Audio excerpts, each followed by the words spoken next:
So hello guys and welcome to this week's tutorial. In this one I'll be showing you how to make this abstract animation.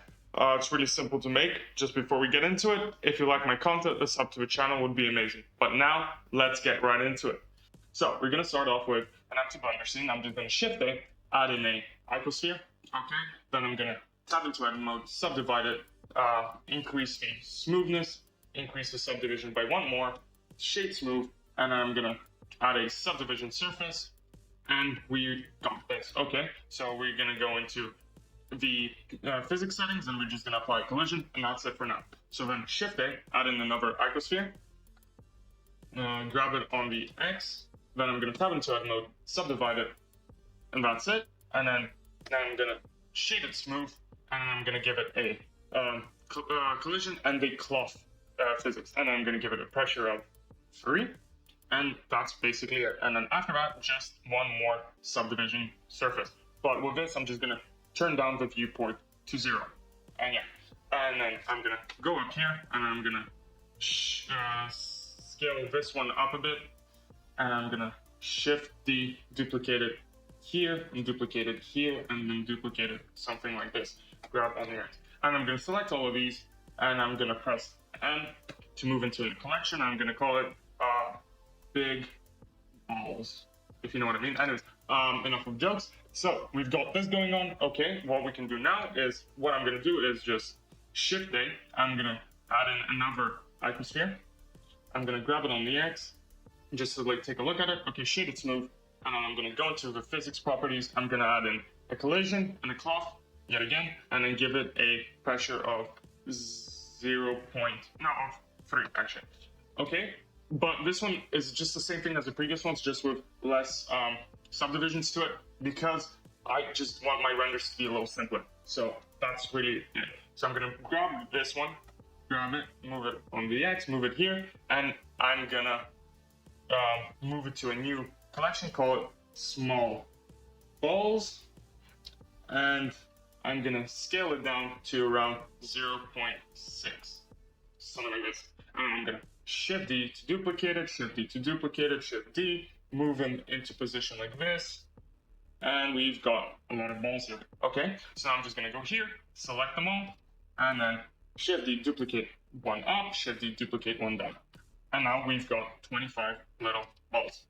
Okay, so then I'm gonna go into here and turn off gravity.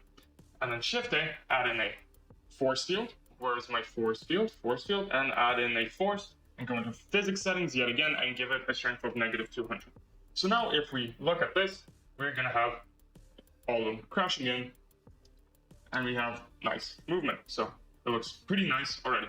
Okay, so what I'm gonna do now is Shift A, add in another force field called the vortex and give it a strength of 3. And then we can look at what this does. It just kind of moves them around a bit, but not too much. Okay, pretty good so far. And then I'm gonna Shift A, add in another force field, grab on the Z.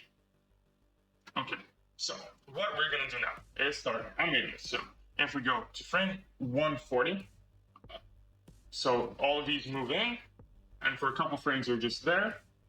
And so at frame 140, I will want to start decreasing the strength of the top force field. So I'm gonna give it to -200, and then on frame 170, I'm gonna give it 0. Okay, and then on the next force field, frame 170, I'm gonna have it 0, and on the next frame, it's gonna be -600. Okay, pretty good so far, and that's about it. So let's give ourselves 230 frames. That's how long I want my animation to be. And I'm just gonna position the camera, Shift A, add in the camera.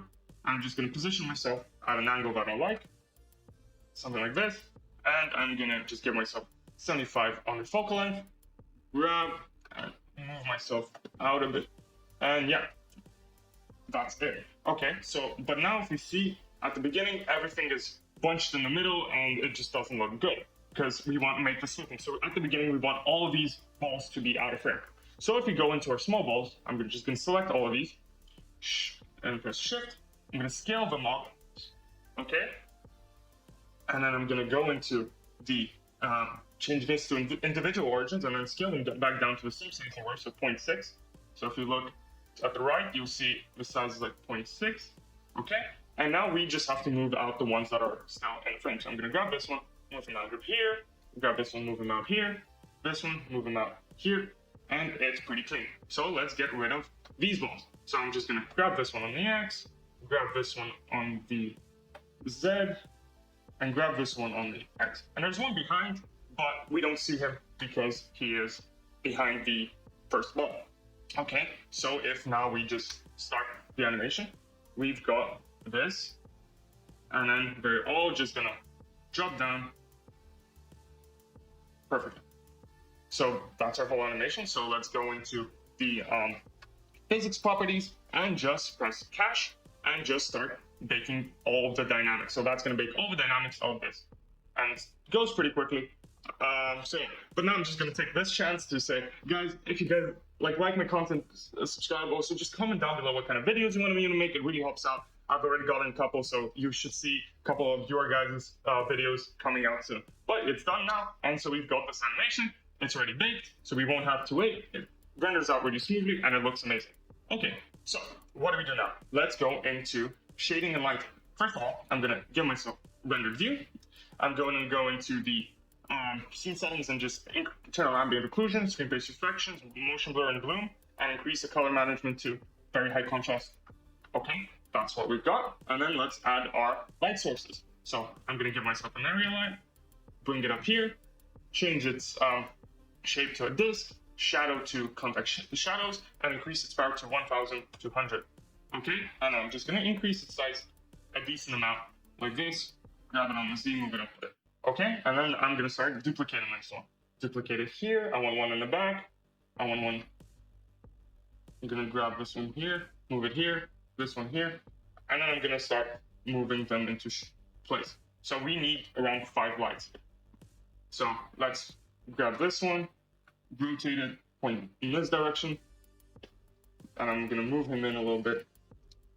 Okay, I'm gonna grab this one. Grab on the Z to be pointing from here. Maybe I'm gonna move him to the back a little bit, and I'm just gonna start forming my lighting setup. And I'm gonna move him in a little bit closer.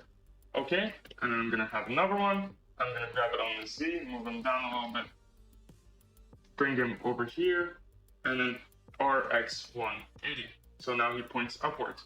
Okay, so we've got a couple of lights coming from all directions.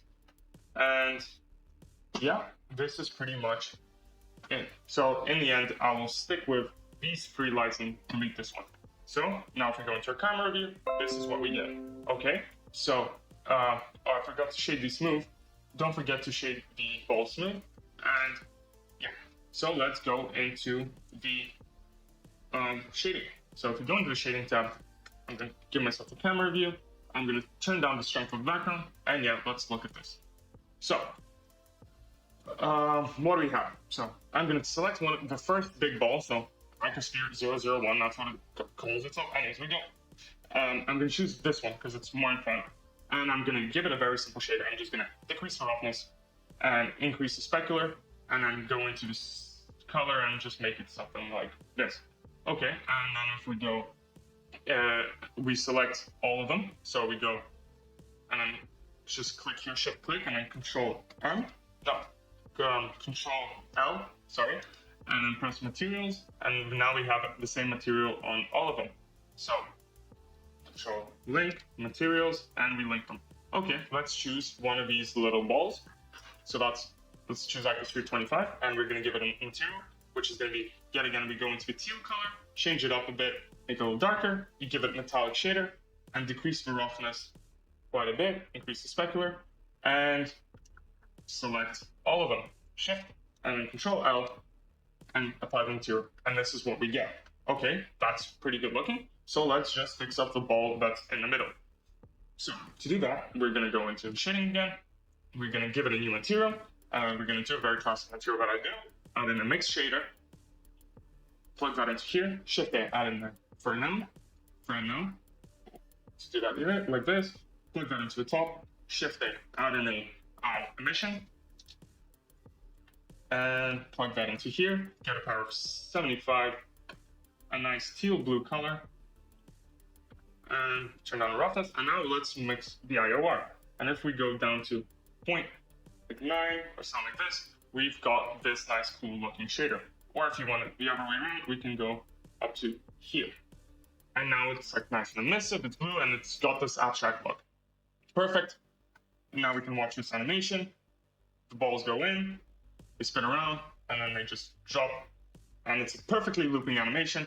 So what we do now is go into the exporting tab, call our file name, whatever I'm going to call it, I love my viewers, and I'm going to change the file format to FFmpeg, decoding to MP4, and then the output quality to perceptual losses. And now if you hit F12 or Control F12, you'll render out an animation that looks something like this. So that's it. That's pretty much how you do it. You make this really cool, nice animation where the ball is bouncing to each other, and it just looks really smooth and beautiful. So thank you guys for watching. Check out more of my videos on Eevee, and yeah, see you guys in the next one. Have fun.